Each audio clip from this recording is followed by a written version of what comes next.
You know, Marina, fighting systemic racism, this is such a tall order, but I've gone through some of your research and some of the reporting, and it looks like housing plays such a big role in fighting the problem. It's not always top of mind for a lot of people. What has your research shown us? Yeah, one of the areas that is important to look at is, when Europeans come to the US and they visit San Francisco or Los Angeles or New York, they inevitably are so surprised to see so many homeless people and these homeless encampments and tents everywhere. And I think it's hard for them to understand how is it that the country that has so much abundance, that has so much wealth, has these people living on the streets, right?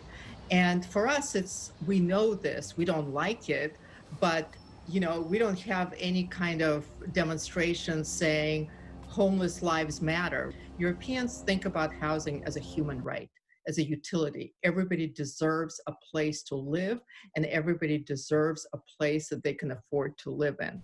Americans think of housing and home ownership as an asset. It creates all kinds of issues. So the New Deal, for example, that allowed widespread home ownership among white people, right? That's kind of responsible for creating the middle class and the growth of the middle class. So a lot of good things were accomplished, but at the same time, it really entrenched this incredible inequality because, as you know, there was such thing called redlining, where basically areas that were redlined literally on the map, they appeared as the red areas.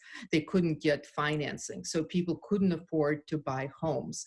And that ended up being people who are poor, people primarily who are African Americans and minorities who couldn't afford that kind of asset. And the thing about it, it became the main asset and the main form of economic security for most Americans. The residual effects certainly can be felt for so long, even though redlining has been banned for so many decades. Let's talk about the specific neighborhoods as well, because there are more hard hit areas geographically, and San Francisco in particular, than others.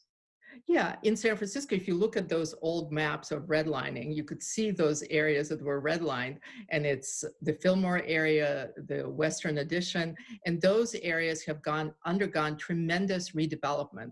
And what that redevelopment meant, again, looking at housing as an asset, is that people basically had to leave those neighborhoods. They had to move out of those neighborhoods.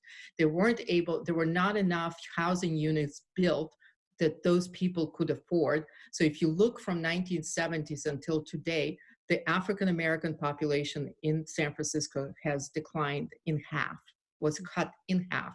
If you look at home ownership by African Americans, 3% in San Francisco of African Americans own homes, as opposed to close to 50% of whites in San Francisco. So basically, you then had forced, you didn't build enough affordable housing.